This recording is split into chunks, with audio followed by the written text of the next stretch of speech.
Halo teman-teman semuanya, selamat datang di podcast perdana aku di chapter 1 dengan topik pembahasan yang begitu menarik pastinya di malam hari ini, yaitu mengenai menemukan kebahagiaan dalam petualangan dan pendidikan, terkhususnya di bangku sekolah dasar. Bersama aku sekaligus pengisi suara dan pemilik akun Instagram yang gak seberapa ini, yang bahkan followersnya tuh bisa dihitung pakai jari tangan dan juga jari kaki.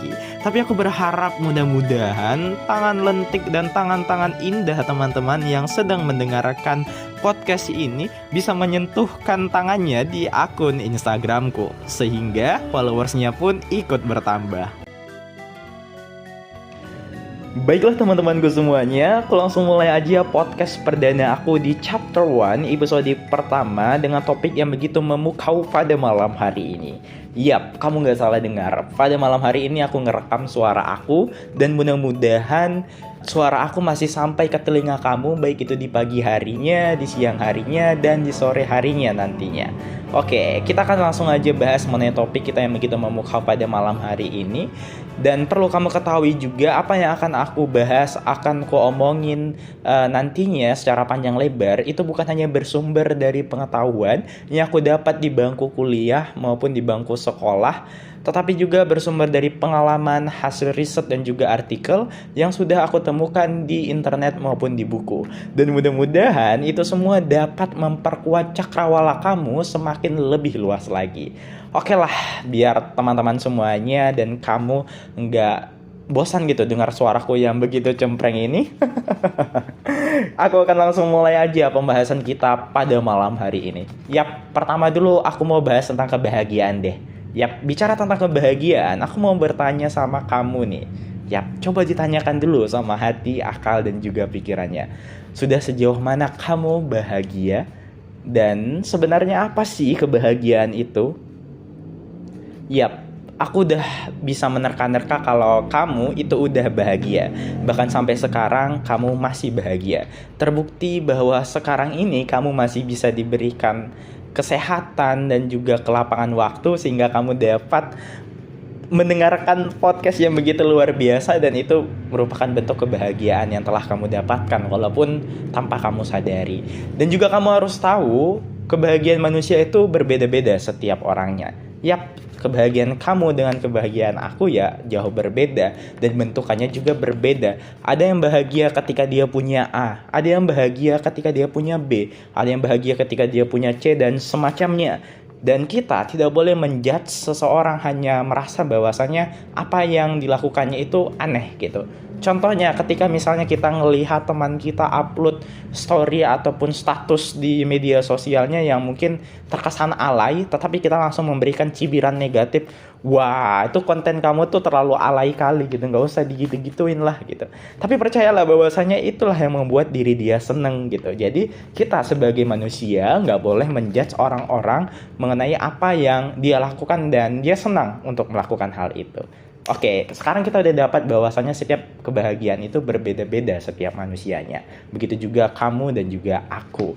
Dan kalau kita pertanyakan kembali, sebenarnya apa itu kebahagiaan?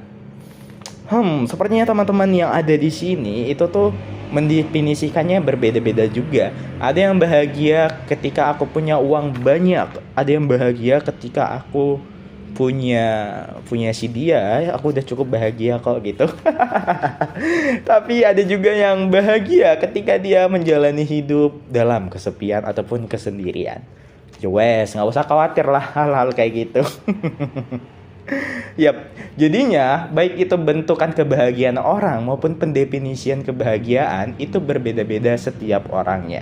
Begitu juga dengan aku dan juga kamu, dan bahkan mungkin kamu masih kebingungan sebenarnya kebahagiaan yang sebenarnya itu seperti apa sih gitu. Tapi kamu gak usah khawatir bahwasannya banyak sekali pengetahuan, baik itu filsuf, psikolog, ekonom dan juga teolog itu mendefinisikan sebenarnya kebahagiaan itu apa. Mereka juga kerumitan untuk mendefinisikannya. Tapi kamu gak usah khawatir bahwasannya aku udah nemuin di internet tadi. Aku coba scrolling dan searching di Google, dan akhirnya aku tuh menemukan bahwasannya kebahagiaan yang betul-betul bahagia itu seperti apa. Yap, Layaknya seperti pendefinisian yang diberikan oleh ilmu psikologi, yaitu psikologi positif.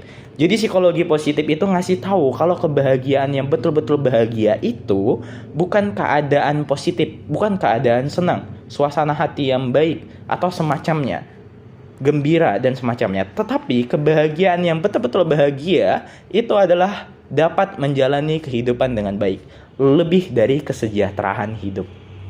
Ayo, seperti apa kita dapat menjalani kehidupan yang baik? Yang pertama, kita dapat memaknai dan memberikan titik kepuasan kepada apa yang sudah kita jalani. Yap, ini benar. Artinya, baik itu mau susah ataupun mau senang, kita masih bisa bahagia karena kita memaknai dan merasa puas atas apa yang udah kita lakukan. Karena kita percaya bahwasannya senang, susah, gembira, sedih, tertawa, dan semacamnya, itulah kebahagiaan yang harus kita junjung. Itulah kebahagiaan yang harus kita maknai dan harus kita berikan titik kepuasan kepada hal itu. Yap, ibaratnya seperti ini. Manusia itu nggak akan pernah puas. Yap, dia akan mau lebih dan lebih lagi. Sudah dapat 1, mau 2. Sudah dapat 2, mau 3, dan seterusnya. Kadangkala kita terlalu berpikir bahwasanya bahagia yang membuat kita bersyukur. Tetapi salah. Itu sangat-sangat salah. Serius, aku ngomong ini sangat-sangat salah sama kamu dan juga aku gitu. Dan aku baru ngeh gitu. Ternyata itu salah. Yang benar itu bagaimana? Yang benar itu rasa syukurlah yang membuat diri kamu bahagia. Ketika kamu merasa cukup. Yowes, kita lupakan hal tentang kebahagiaan itu. Dan mari kita ke sekolah dasarnya gitu. Jadi apa kaitannya bahagia sama duduk di bangku sekolah dasar gitu? Sebenarnya tuh simple ya. Ada dialog yang begitu luar biasa. Dan sampai sekarang aku masih ingat dialog filsuf antara sang guru dengan muridnya. Gurunya namanya Plato dan muridnya namanya Aristoteles. Jadi Plato itu tuh ngasih tahu, sebenarnya kehidupan yang terbaik itu seperti apa sih? Apakah pengejaran kesenangan atau pengejaran intelektual? Maka sang murid itu menjawab kalau dua hal itu tidak saling bertentangan ataupun berlawanan. Tetapi kalau ditanya yang paling itu apa? Yang paling terbaik itu adalah pencarian intelektual ataupun kebajikan intelektual daripada kita mencari kesenangan atau semacamnya. Nah, dari sini kita sudah mengetahui bahwasannya mereka itu selalu beriringan, entah itu pengejaran kesenangan ataupun intelektual. Ketika kamu sudah memiliki intelektual yang baik, intelektual yang hebat, maka sudah dipastikan juga kamu akan mendapatkan kebahagiaan ataupun kesenangan nantinya. Yap, udah deh, nggak usah jauh-jauh kita bahas tentang intelektual ini. Coba kalian ingat-ingat lagi ketika kamu duduk di bangku sekolah dasar. Ketika kamu nggak tahu menulis, nggak tahu membaca, nggak tahu berhitung dari nol, tapi ketika kamu sudah tahu hal-hal itu, pastinya kamu merasa senang dong. Senang gitu. Nah, itu kaitannya dari intelektual tadi gitu. Dari yang tidak tahu menjadi tahu gitu. Percayalah bahwasanya tahu memang enak gitu. Tapi tidak tahu itu tidak enak, bro. Serius. Tidak tahu itu adalah suatu hal yang tidak enak bagi aku dan juga kamu gitu. Jadi jalan satu-satunya ya kita harus bisa menaikkan intelektual kita menjadi lebih baik lagi. Menjadi lebih matang, lebih hebat. Dengan karena itu kita akan mendapatkan kebahagiaan yang hakiki. Dan kalau kita bicara tadi tentang kebahagiaan, dan banyak sekali riset ataupun penelitian yang aku temukan bahwasannya kebahagiaan itu dapat membuat dirimu itu semakin lebih umurnya, semakin panjang gitu. Karena kita merasa bahagia, bahkan ketingkatan kardiovaskular kita semakin baik, tekanan darah kita semakin baik gitu. Dan juga peradangan badan kita, metabolisme badan kita juga begitu naik gitu ketika kita bahagia. Nah, tetapi kita nggak pernah merasakan sebenarnya kebahagiaan hakiki itu di mana? Di bangku sekolah dasar gitu. Kenapa di bangku sekolah dasar? Yap, begini solusinya. Intelektual itu disamadengankan dengan pendidikan. Orang yang berintelektual sudah dipastikan adalah orang yang berpendidikan. Dan perlu kamu ketahui bahwasannya pendidikan adalah solusi ataupun senjata bagi dirimu untuk membuat dirimu bahagia yang hakiki.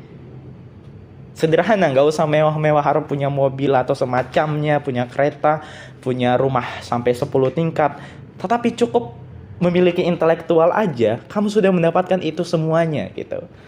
Dan ya, salah satu awal untuk mendapatkan intelektual yang baik itu adalah duduk di bangku sekolah dasar. Coba kamu ingat-ingat lagi ketika kamu duduk di bangku sekolah dasar. Kamu sekolah, datang ke sekolah, jumpa teman-teman, jumpa guru. Begitu luar biasa sekali pada zaman itu, dimana kamu nggak perlu memikirkan beban-beban yang lainnya. Mungkin di pikiran kamu nggak sepenuhnya untuk belajar gitu, tetapi sepenuhnya untuk bermain, untuk menonton kartun yang sudah kamu tunggu-tunggu setiap minggunya gitu. Di mana ya? Di Indosiar tuh kalau aku nggak salah. Dan itu merupakan bentuk kebahagiaan yang begitu luar biasa, yang bahkan sampai sekarang itu tidak bisa kita rasakan lagi gitu. Karena sekarang kebahagiaan kita sudah berubah. Dan pastinya akan banyak beban-beban di pikiran kamu. Aku nanti bagaimana ya? Aku bisa ini nggak ya? Aku bisa kesana nggak ya? Coba bandingkan ketika kamu masih duduk di bangku sekolah dasar. Walaupun akal, pikiran, ataupun hati kamu nggak tertuju untuk belajar aja, tetapi entah kenapa begitu menyenangkan ketika kita masih duduk di bangku sekolah dasar. Begitu menyenangkan. Apalagi pendidikan di bangku sekolah dasar di zaman kita dengan di zaman sekarang itu tuh jauh berbeda. Aku tuh pernah ingat ya, waktu itu aku sekolah negeri di tempat tinggalku itu. Aku tinggal di kampung yang ada di Sumatera Utara. Kampungnya kecil dan sekolahnya juga pada waktu itu kecil. Yap. Dan karena sekolahnya kecil, otomatis kelasnya juga sedikit. Nah, di situ kami tuh dibagi-bagi waktunya. Ada namanya sesi pagi dan ada namanya sesi siang. Nah, kebetulan aku tuh masuk sesinya siang gitu. Untuk masuk sekolah SD itu gitu. Dari siang jam 12 sampai jam 3. Sampai jam 3. Dan itu adalah suatu hal yang begitu berarti bagiku. Kenapa berarti? Karena waktu itu di kampung aku ya, yang ada di Sumatera Utara, itu sedikit sekali orang berkendaraan sepeda motor. Rata-rata sih anak sekolah itu naik sepeda, baik itu pergi maupun pulang sekolahnya.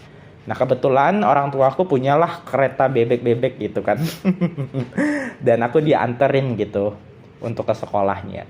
Cuma kalau aku pulang, kadang-kadang aku berjalan gitu dengan teman-teman gitu.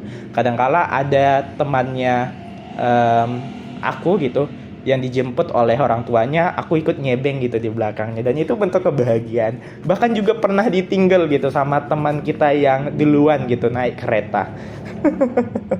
Dan ya, itu adalah kebahagiaan begitu luar biasa. Tapi ada satu momen ataupun yang sampai sekarang tuh masih ku inget ya. Dan itu adalah butiran-butiran kebahagiaan yang menurutku gak akan bisa terulang kembali gitu. Gak akan bisa terulang kembali gitu. Butiran-butiran seperti apa gitu?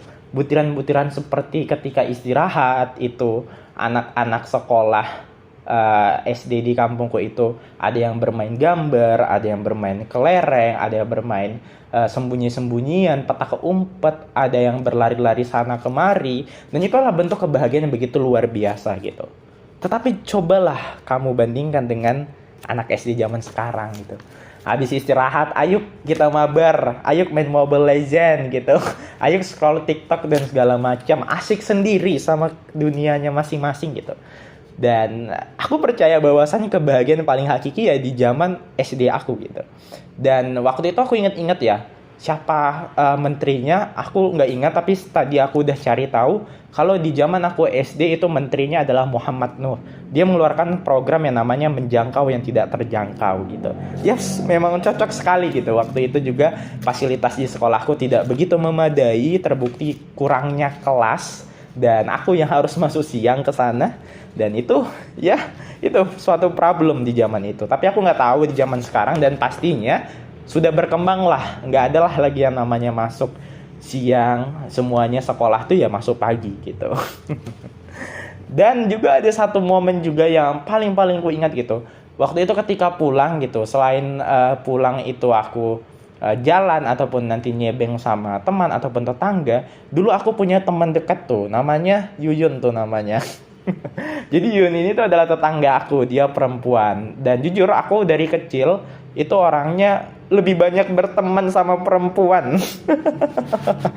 Dan sampai-sampai aku tuh dijuluki sebagai apa ya, bencong gitu, bisa dibilang bencong juga gitu, karena teman si Dino semuanya perempuan gitu.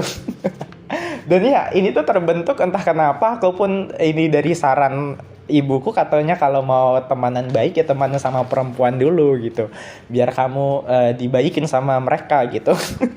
Dan ya sampai sekarang ya bahkan aku berteman dengan perempuan yang meskipun sudah berbeda gitu jalan ceritanya.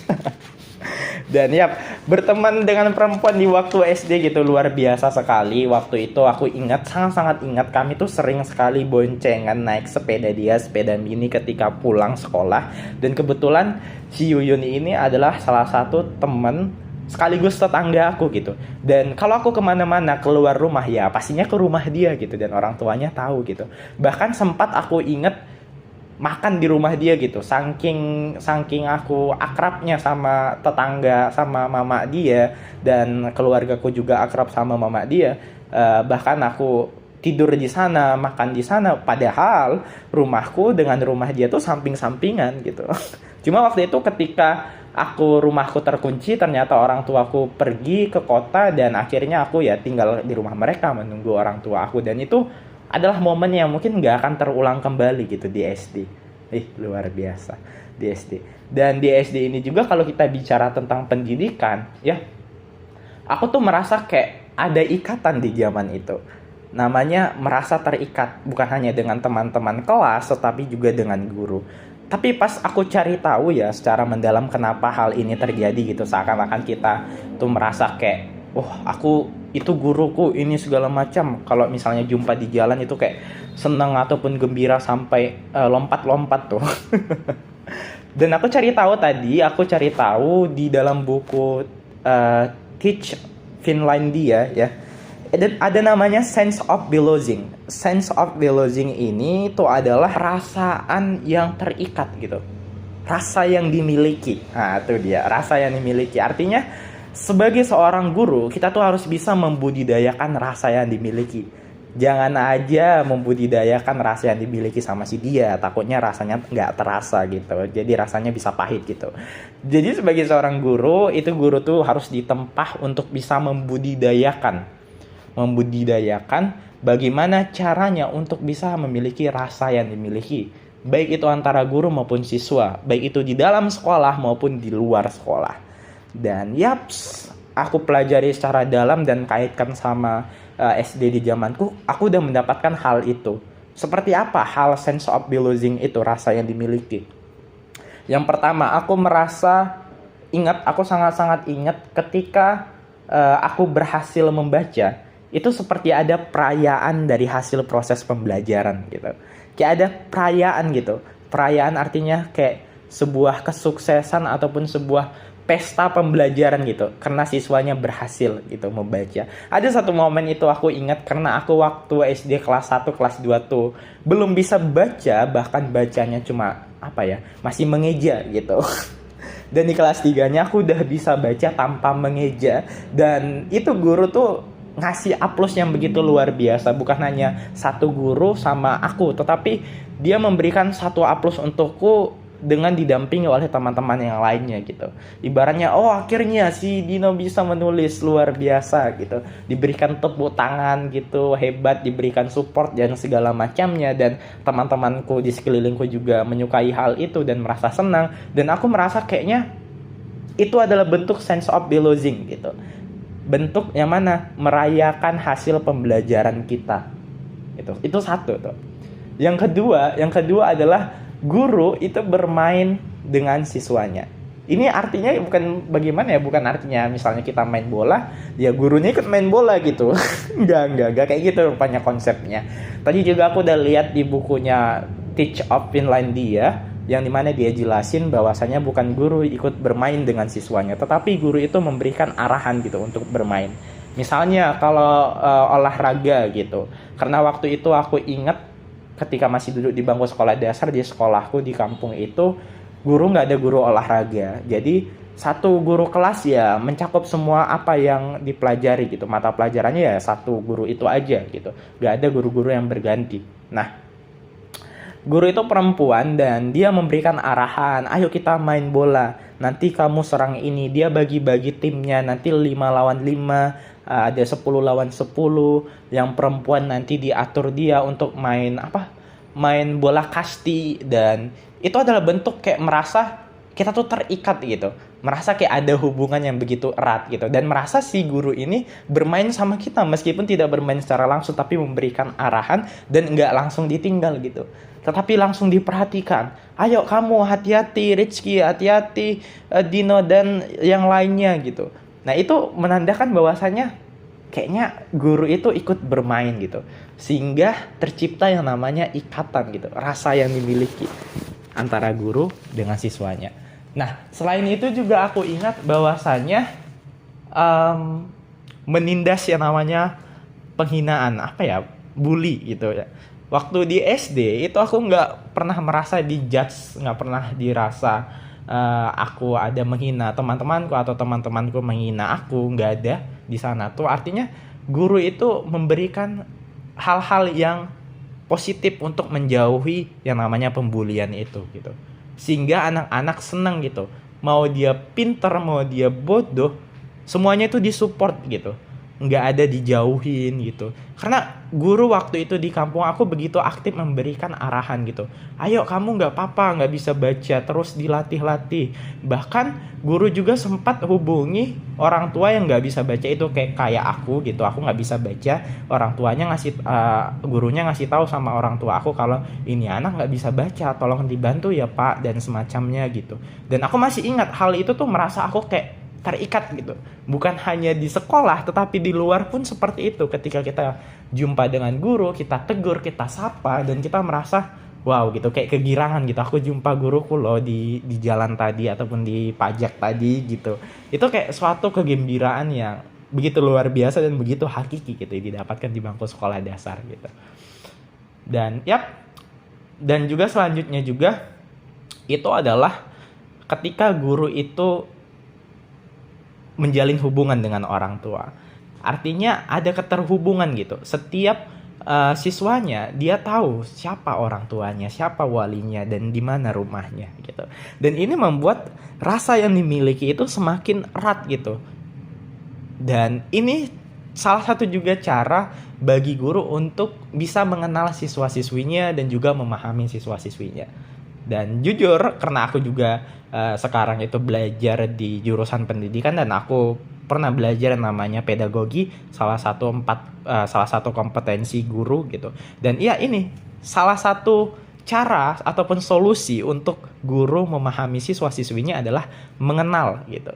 Mengenal, merasa terikat dengan bermain dengan siswa-siswinya, merayakan hasil pembelajaran, menghindari bully, dan juga yang terakhir kalau dipikir-pikir adalah memberikan waktu luang gitu kepada siswa-siswinya. Nah, ini contohnya kayak misalnya makan bersama gitu, guru dengan siswanya. Biasanya ini tuh terjadi di kampung-kampung ya, aku nggak tahu di kota. Waktu itu aku pernah pindah sekolah ke kota tapi nggak ada makan-makan bersama gitu. Jadi waktu itu di kampung, pas pembagian rapot ya, hasil pembelajaran, itu biasanya kami sebelum dibagikan, kami tuh makan sama-sama gitu sama guru. Ada yang siswanya ngasih makanan ke guru, ini ibu. Ada yang gurunya langsung nyemplung gitu sama siswanya gitu untuk makan gitu. Dan itu merupakan bentuk yang kayaknya membuat keterikatan yang begitu luar biasa gitu. Sehingga keterikatan ini tuh menciptakan kesedihan ketika kita sudah meninggalkan sekolah itu. Dan terbukti juga banyak waktu itu yang nangis sampai singgah-singguk gitu ketika ada gurunya yang pindah ngajar gitu, dan kami ada tuh nyanyiin lagu guru gitu. Dan di situ tuh momennya tuh kayak isak tangis gitu. Dan ini adalah salah satu kayak merasa betul-betul terikat gitu, bukan hanya sebagai siswa tapi juga sebagai anak gitu.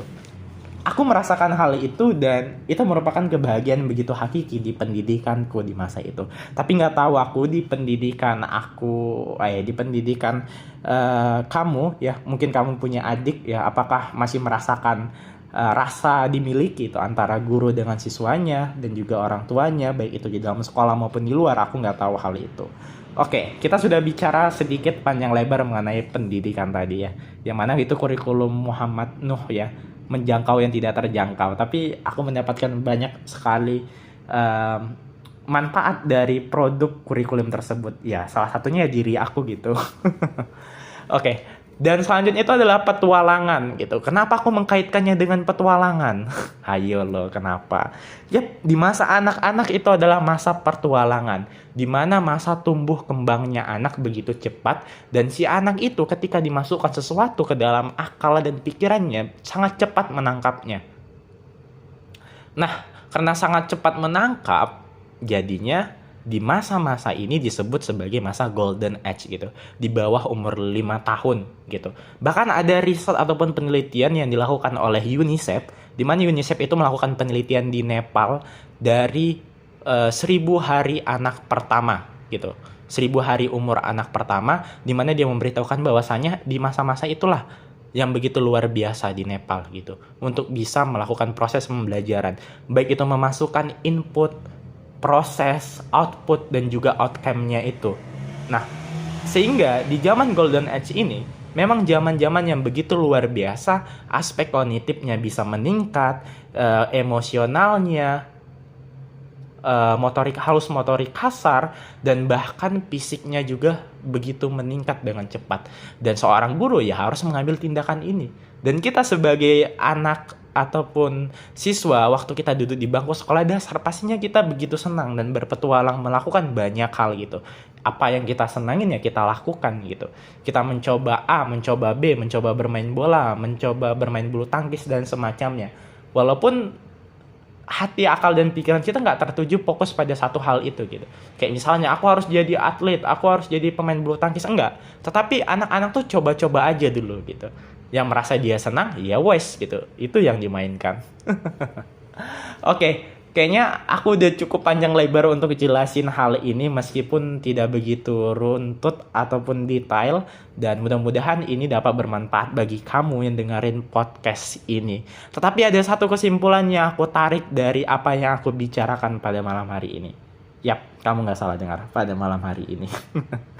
Oke, kesimpulannya itu adalah jangan pernah takut untuk belajar, dan jangan pernah merasa kalau belajar itu adalah sesuatu hal yang membuat kamu tidak bahagia. Kenapa? Yap, kamu salah kalau kamu menganggap belajar membuat diri kamu tidak bahagia. Tapi kamu harus ketahui bahwasannya dengan belajar kamu bisa mendapatkan intelektual yang tinggi dan kamu bisa mendapatkan kesenangan nantinya. Dan bahkan ini terbukti, sangat-sangat terbukti sekali. Aku pernah baca juga dari Aristotle Search of Happiness, itu membahas tentang mentalitas sifat kehidupan, yang dimana dia beritahukan bahwasannya otak itu lebih senang, lebih mudah menangkap berbagai informasi ketika bahagia. Nah gitu. Jadi kalau kamu nggak bahagia melakukan berbagai hal, nggak bahagia belajar, nggak bahagia sekolah, ya mau bagaimana otaknya itu bisa nangkep sama ilmu pengetahuan yang sedang kamu pelajari kalau kamu nggak bahagia gitu. Bahkan ada juga penelitian gitu, jenis-jenis manusia yang bahagia itu seperti apa gitu. Ada, namanya itu adalah teori The Hamburger Ben Sahar gitu. Yang pertama itu adalah nihilisme, ada hedonisme, ada perlombaan tikus, dan kebahagiaan sejati. Nah, yang pertama itu nihilisme. Nihilisme artinya merasa hampa gitu. Dia udah merasa gak serk lagi sama hidup. Ya bahagia, ya wes, mampus itu, aku pun gak peduli gitu. Mau itu susah, seneng, pokoknya dia udah gak ada harapan untuk hidup lagi lah. Jangan sampai kamu seperti itu gitu. Jangan sampai. Yang kedua itu adalah perlombaan tikus. Ya, perlombaan tikus artinya manusia itu berlomba-lomba untuk mendapatkan kebahagiaan dengan menekan kesengsaraan di saat ini demi mendapatkan kesenangan di masa depan. Oke, tadi terlewat ya, seharusnya yang kedua itu adalah hedonisme. Mungkin kamu udah tahu hedonisme ini apa. Hedonisme ini adalah kebahagiaan yang disamadengankan dengan materi. Kalau dia nggak punya materi ya dia nggak akan bisa bahagia gitu. Ternyata ada jenis orang seperti itu. Dan yang terakhir itu adalah kebahagiaan sejati. Widih, kebahagiaan sejati itu adalah kamu sudah dapat memaknai kehidupan kamu gitu. Dan dapat memberikan kepuasan kepada hidup kamu dengan cara menjalani kehidupan dengan baik. Dapat porsi bahagianya saat ini dan dapat porsi kebahagiaannya di masa depan. Wadaw. Dan begitu juga mengenai pertualangan ini, bahwasanya bukan hanya dia anak-anak, di diri kita juga kita masih terus berpetualang gitu. Cuma bedanya perpetualangan kita kali ini adalah di masa dewasa, bukan di masa anak-anak lagi. Dan kita harus bisa kekeh dan juga percaya bahwasanya kalau kita bakal sampai kepada tujuan kita.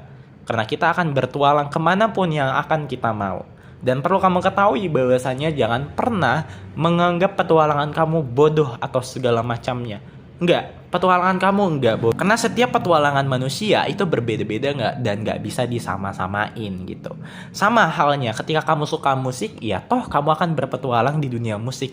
Ketika kamu suka bicara, ya toh kamu akan berbicara dan berpetualang di dunia pembicaraan gitu.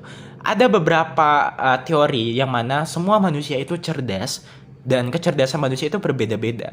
Jenis-jenis kecerdasan manusia itu kayak linguistik, musikal, logikal, body kinestetik, visual spasial, interpersonal, bahkan natural gitu. Dan masing-masing mempunyai pendefinisiannya masing-masing. Mungkin kamu bisa cari pendefinisian lebih mengenai jenis-jenis kepintaran tersebut gitu. Dan jangan pernah menganggap pertualangan kita itu bodoh atau berbeda atau aneh gitu.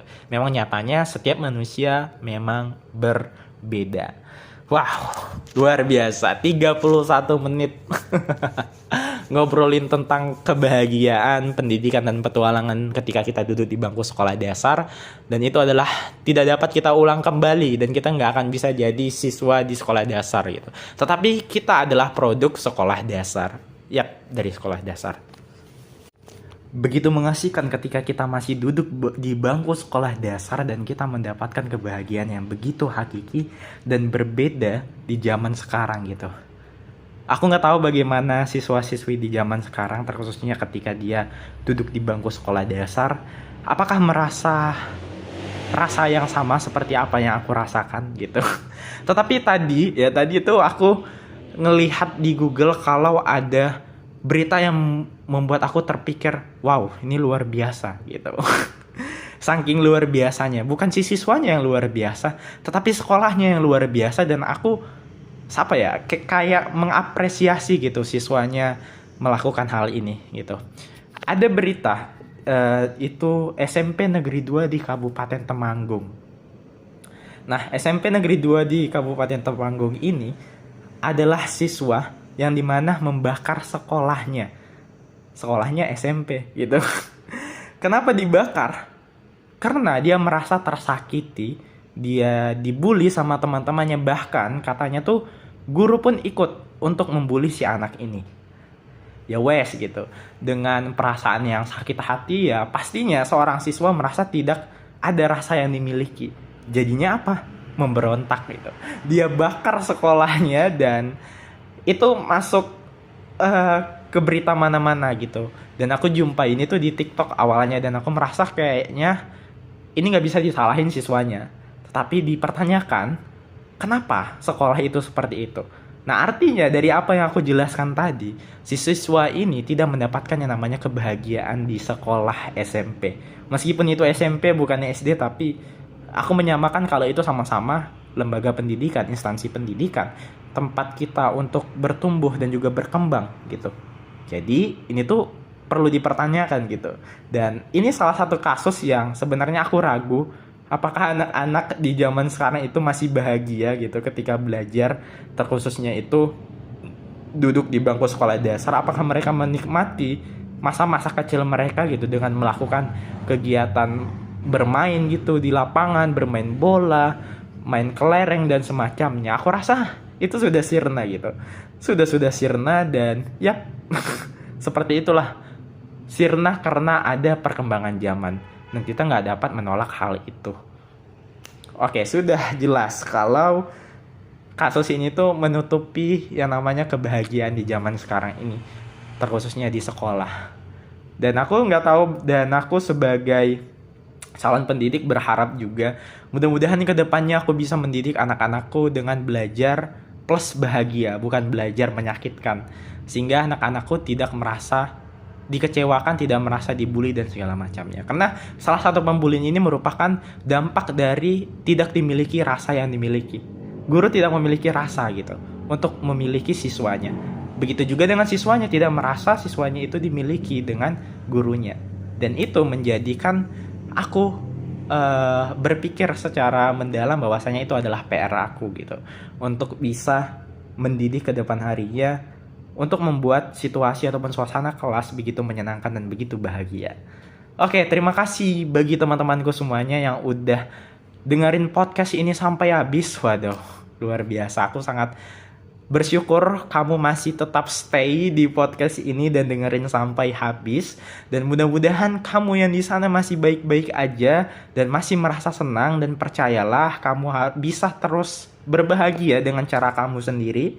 Karena kebahagiaan berada di tangan kamu. Dengan cara menaikkan intelektual kamu saja, kamu bisa mendapatkan kebahagiaan nantinya di masa depan. Oke, sekian dari aku dan terima kasih. Assalamualaikum warahmatullahi wabarakatuh.